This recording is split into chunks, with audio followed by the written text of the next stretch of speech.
आज की इस वीडियो में हम लोग क्लास 9th में पढ़ेंगे। 9th का जो फर्स्ट चैप्टर दिया आपका एनसीईआरटी बुक में, संख्या पद्धति, नंबर सिस्टम। तो नंबर सिस्टम में देखिए, पहले चैप्टर को पढ़ने से पहले जब एक्सरसाइज हम करने जाएंगे उससे पहले हमें कुछ इम्पोर्टेंट जो डिफिनेशन है उनको समझ लेना है। अगर इम्पोर्टेंट डिफिनेशन को आप समझेंगे तो एक्सरसाइज करने में आपको कोई प्रॉब्लम नहीं होगी। तो सबसे पहले नंबर पे हम देखते हैं प्राकृतिक संख्या यानी नेचुरल नंबर।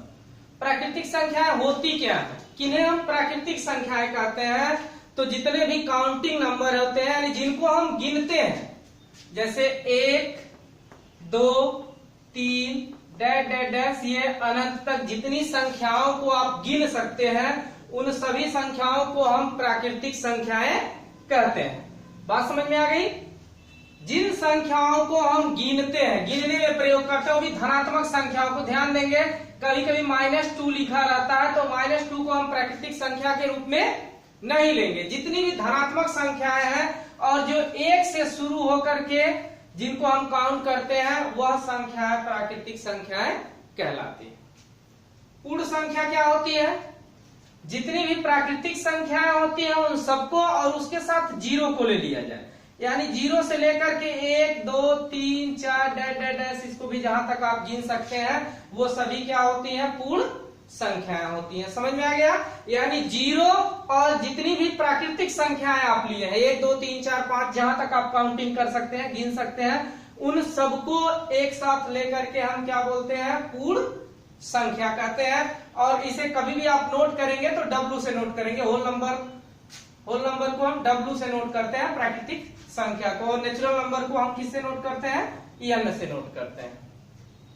अब इसके बाद देखिए पूर्णांक। पूर्णांक क्या होता है? इंटीजर्स। पूर्णांक में जो होता है वो 0 और उसके साथ जो भी आपकी प्राकृतिक संख्याएं हैं एक, और उसके साथ साथ नेगेटिव संख्याएं भी, जैसे -1, -2, -3 डैश डैश डैश, यहां तक जहां तक आप लिख सकते हो। यानी नेगेटिव संख्याएं, शून्य और पॉजिटिव संख्या, ऋणात्मक संख्या, शून्य और धनात्मक संख्या, वो भी जो पूर्ण संख्याएं हो, ध्यान दीजिएगा, जो पूर्ण हो, बटे में न लिखी गई हो, वो सभी पूर्ण संख्याएं जो होती हैं, इन सब में हम पूर्ण संख्या ही लेते हैं। तो वो सभी संख्याएं जो होती हैं उन्हें हम क्या कहते हैं? पूर्णांक कहते हैं। क्या कहते हैं? पूर्णांक कहते हैं। तो पूर्णांक समझ में आया? यानी ऋणात्मक, 0 और धनात्मक संख्याओं को हम क्या कहते हैं?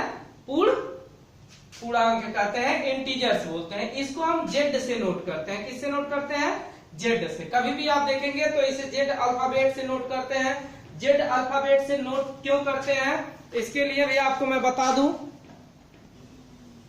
क्योंकि पूर्णांक इंटीजर्स जो होता है वो जर्मन शब्द जेहलिन, यानी जर्मन शब्द जो होता है वो जेहलिन यानी जेहलिन शब्द से बना है, इसलिए इसे हम किससे नोट करते हैं? Z से नोट करते हैं। फिलहाल आपको इसके नाम से विशेष लेना देना नहीं, लेकिन आप याद रखेंगे तो आपको कभी कभी जरूरत पड़ सकती है। कुछ लोग पूछ सकते हैं कि पूर्णांक को इंग्लिश में इंटीजर्स बोलते हैं तो फिर इसे Z से हम क्यों नोट करते हैं? क्योंकि ये एक लैटिन शब्द है जिसको हम लैटिन भाषा में जेहलिन बोलते हैं, इसलिए इसके Z पहले अक्षर से लेने की वजह से इसे हम Z से नोट करते हैं। अभाज्य संख्याएं देखिए क्या होती है? प्राइम नंबर क्या होता है? अभाज्य संख्या है, नाम से ही कंफर्म है, अभाज्य यानी जो भाज्य विभाजित न हो, वो भी किसके? सेल्फ और 1 के अलावा। जैसे मान लीजिए अगर हमने 2 को लिखा तो 2 में केवल किससे आप भाग दे सकते हैं? या तो 2 से यह कैंसिल होगा, या तो इसका फैक्टर 1 होगा, या तो 1 हो या तो 2। इसके अलावा किसी और अंक से यह नहीं कटेगा। 3 को भी आप ले लीजिए, या तो यह 1 से 3 करने 3 होता है, या तो 3 से, यानी जिसका फैक्टर केवल 1 और स्वयं वह संख्या होती हो। जैसे मान लीजिए 11 को ही ले लीजिए, 11 है अगर, तो 11 किससे? किसी और संख्या से या कटेगा, कैंसिल होगा, भाग जाएगा? नहीं जाएगा। केवल या तो 1 से इसमें आप भाग कर सकते हैं, या तो इसमें 11 से ही भाग कर सकते हैं। तो इस तरह से बहुत सारी संख्याएं आएंगी। आपका 17 आ जाएगा, फिर उसके बाद 19 आ जाएगा, 19 हो जाएगा, 23 हो जाएगा, 27 हो जाएगा, 29 हो जाएगा। हाँ, कुछ कभी कभी ये मत ले लीजिएगा, विषम संख्या को कुछ लोग समझ लेते हैं, जैसे कि मान लीजिए 9 को हमने ले लिया, 9 को, तो विषम संख्या में आएगा, ये अभाज्य संख्या नहीं होगी। क्यों? क्योंकि 9 को अगर देखिए तो 9 तो एक से सब संख्याएं कटती है, सब में एक कॉमन होता है। इसके अलावा देखिए 9 से कटेगा, 9 कटे 9, इसके अलावा भी यह 3 से कैंसिल हो जाएगा। क्यों? क्योंकि 3 त्रिके 9 होता, तो इस तरह की संख्या या 3 से भी कट जाएगी, तो इस संख्या को हम अभाज्य संख्या के रूप में नहीं रखेंगे। यह कौन सी संख्या होगी?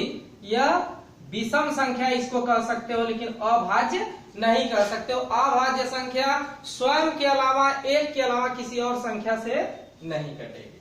अब देखिए भाज्य संख्याएं क्या होती है। अभाज्य संख्या का उल्टा, इसमें था कि वह संख्या जो स्वयं के अलावा, स्वयं या एक के अलावा किसी और से न कटे, उसे हम क्या कहते थे?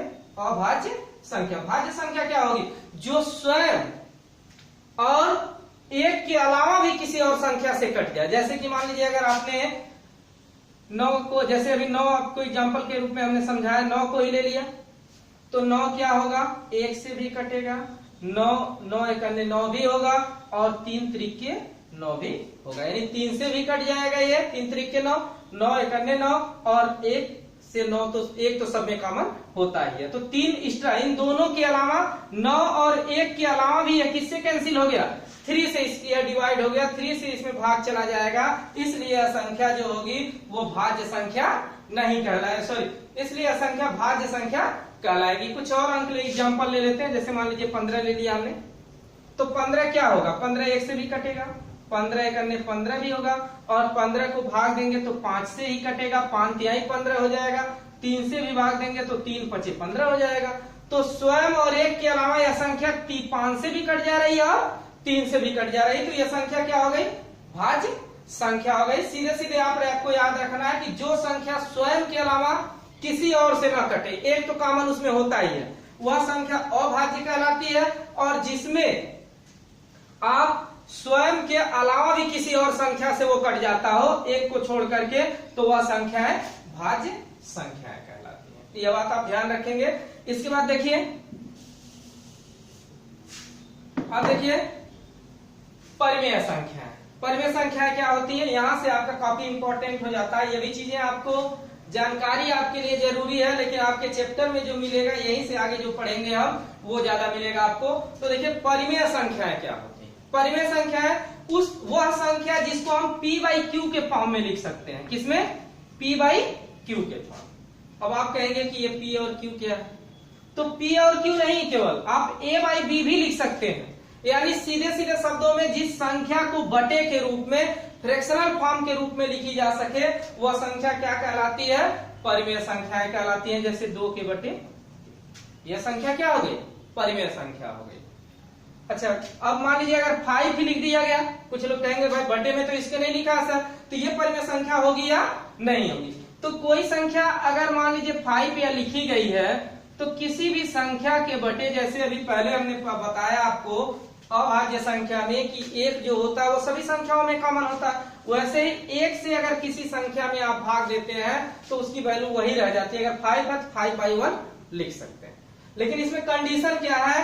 कंडीशन एक चीज आपको ध्यान रखना है, p/q में q नॉट इक्वल टू 0 होना चाहिए, यानी q का जो मान होना चाहिए वो 0 नहीं होना चाहिए। जैसे कि मान लीजिए अगर यही 2 के बटे 0 लिख दिया गया है, तो यह संख्या परिमेय संख्या नहीं। हाँ, अगर ऐसे लिख दिया गया, 0 ऊपर लिख दिया गया और 2 नीचे लिख दिया गया, देखिए, तो यह परिमेय संख्या हो जाएगी, क्योंकि कंडीशन क्या दिया गया? p 0 हो सकता है, लेकिन q 0 नहीं हो सकता। q को आपका कोई भी पॉजिटिव वैल्यू, उसका पॉजिटिव या नेगेटिव जो भी वैल्यू हो, उसकी वैल्यू होनी चाहिए, 0 नहीं होना चाहिए। तो यार आप ध्यान देंगे, कभी कभी आपको क्वेश्चन आपको मिलता है कि क्या 0 एक परिमेय संख्या है, तो आपको अभी हम बताएं कि कोई भी संख्या हो उसके बटे आप 1 लिख सकते हैं, तो इसके बटे तो आप 1 लिख ही सकते हैं। तो यह p/q के फॉर्म में हो गया ना, p की जगह पे 0 हो गया और q की जगह पे 1 हो गया। कंडीशन में हमने क्या दिया?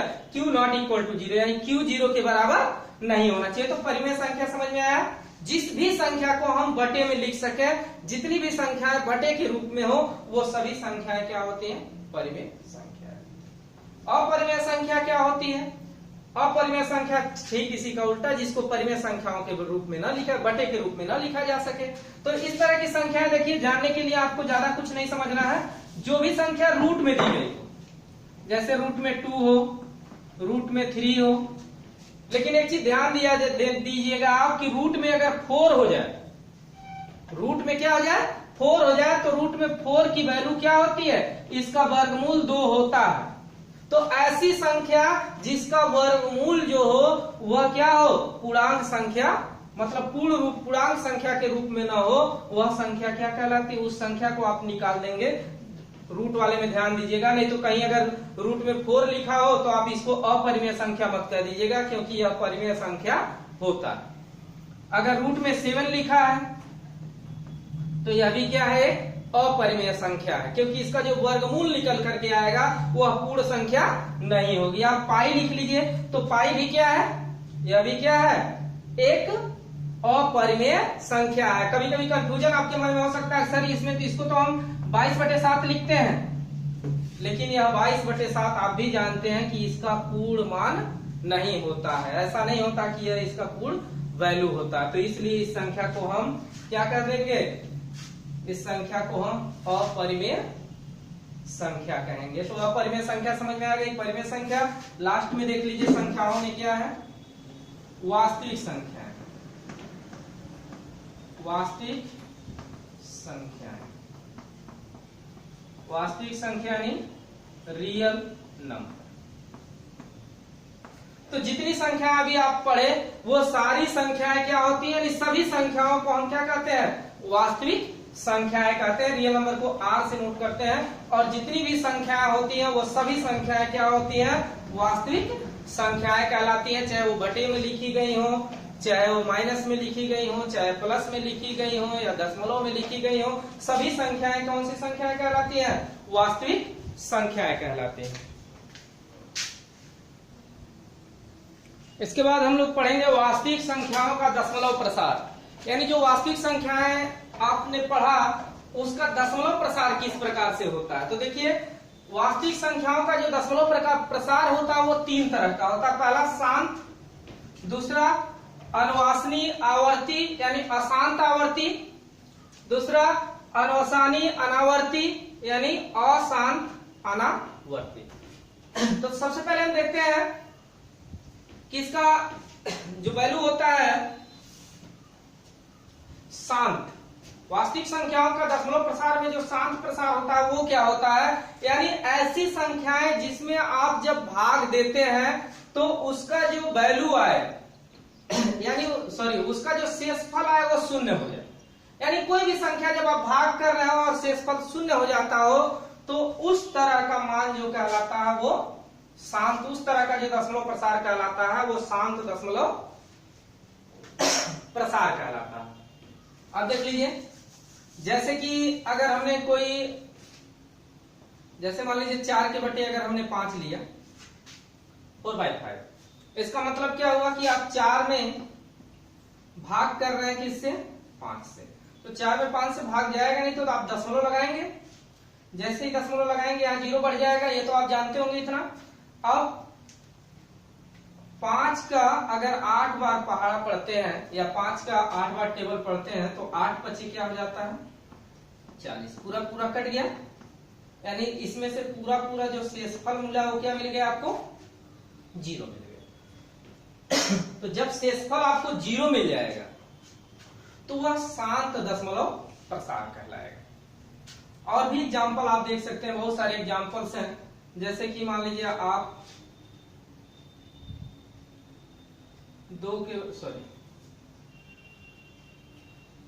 6 के बटे आप ले सकते हैं 12 भी ले लीजिए, यानी 3 बार में कैंसिल हो जाएगा। इसको 3 बार में कैंसिल कर लेंगे, 2 से काटेंगे 6 बार में, 3/6 भी ले सकते हैं। यानी सिंपल आप इस तरीके से ले लीजिए। 1 के बटे 2 भी आप ले लीजिए, क्योंकि कैंसिल करेंगे उसको तो इतना ही आएगा।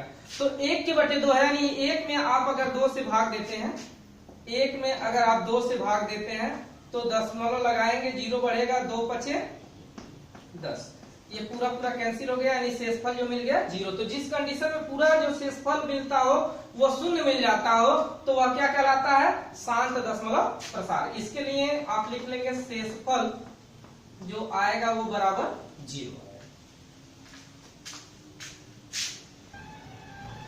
नेक्स्ट देखिए, अनवसानी आवर्ती यानी अशांत आवर्ती क्या होता है। अशांत आवर्ती में आपको एक चीज ध्यान देना है कि इसमें जो दशमलव जो शेषफल आएगा, शेषफल, उस शेषफल में एक ही अंक की बार बार पुनरावृत्ति होगी, यानी शेषफल उसका शून्य नहीं होगा। इन दोनों कंडीशनों में, चाहे अशांत आवर्ती हो चाहे अशांत अनावर्ती हो, इन दोनों कंडीशनों में शेषफल शून्य नहीं होना। शेषफल शून्य नहीं होगा, शेषफल कुछ न कुछ होगा, लेकिन उसमें एक चीज, इन दोनों में अंतर क्या होता है, इसमें जो होता है अशांत आवर्ती में यानी शेषफल एक ही अंक बार बार आता है। जैसे कि मान लीजिए अगर आपको यहाँ 20 ले लीजिए, 20/20 को डिवाइड कर दीजिए आप 6 से, यानी 20 में अगर 6 से भाग देते हैं तो 20 में आप अगर 6 से भाग देंगे तो देखिए 6 त्रिके 18 हो गया, फिर आप इसको माइनस करेंगे 2 आ जाएगा, दशमलव लगाएंगे, फिर 0 तो ऑटोमेटिक बढ़ते ही जाना है इसमें। जैसे आप दशमलव लगाए 0 बढ़ा और 0 बार बार आप बढ़ाते चले जाएंगे, फिर 6 त्रिके 18, फिर 2 आ जाएगा, फिर 6 त्रिके 18 आप करेंगे तो ये बार बार 3 की पुनरावृत्ति होती जाएगी। तो इस तरह का जो शेषफल देखिए एक ही अंक बार बार आ रहा है, तो इस तरह का जो आपका वैल्यू आता है वह क्या कहलाता है, अशांत आवर्ती कहलाता है। यानी दशमलव का प्रसार जो होता है अशांत आवर्ती हो जाता है। इसको लिखने के लिए इसको इस तरीके से भी लिख सकते हैं, 3.3 पे बार लिख देते हैं। बार का मतलब हो जाता है, इसको बार हम पढ़ते हैं, और इसका मतलब यह हो जाता है कि इस अंक की बार बार पुनरावृत्ति हो रही। तो इस तरह के बहुत सारे एग्जाम्पल आपको मिलेंगे जिसमें एक ही तरह के अंकों का बार बार पुनरावृत्ति होगा, वह क्या कहलाएगा, अशांत आवर्ती कहलाएगा। और अशांत अनावर्ती क्या होता है, इसमें होता है कि एक ही अंक की बार बार पुनरावृत्ति नहीं होती। जैसे कि मान लीजिए रूट में 2 ले लिया, रूट में 3 ले लिया, अब इसको आप सॉल्व करिए। रूट में 2 का मतलब क्या है, यानी इसका वर्गमूल निकालना है हमको।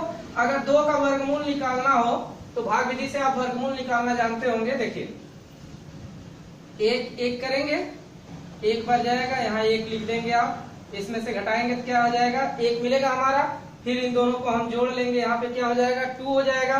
और जब आप वर्गमूल लगा रहे होते हैं, क्योंकि रूट में संख्या इसका हमको वर्गमूल निकालना है, तो डबल अंक उतरेगा, 0 उतारेंगे डबल 0 उतरेगा। जैसे यहाँ डेसिमल आप लगाए, दशमलव लगाएंगे तो क्या हो जाएगा, डबल 0 आ जाएगा। अब क्या करेंगे, यहाँ पे ऐसा अंक लिखेंगे कि उसी अंक को नीचे भी लिखना हो। जैसे मान लीजिए 4 लिख रहे हैं तो 4 को ही नीचे भी लिखना है आपको।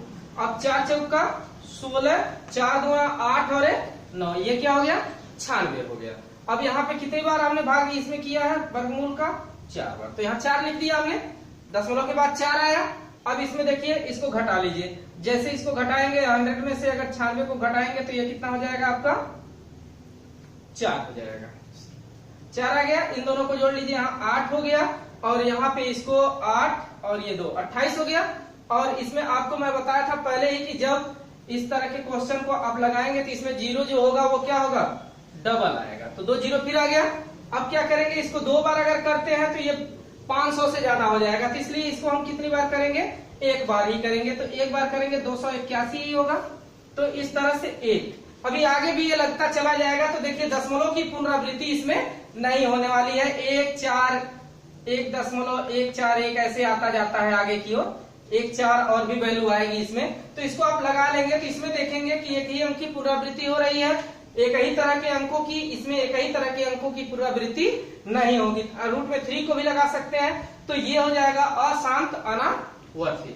अब ये जो हमारा बेसिक कॉन्सेप्ट था इसमें, उसको आपने समझ लिया है। अब इसके बाद नेक्स्ट वीडियो जो आपको मिलेगी वो एक्सरसाइज मिलेगी, एक्सरसाइज चैप्टर 1 का एक्सरसाइज 1.1, फिर एक्सरसाइज 1.2, यानी सीरियल से सभी क्वेश्चन को हम लोग सॉल्व करते हुए चलेंगे।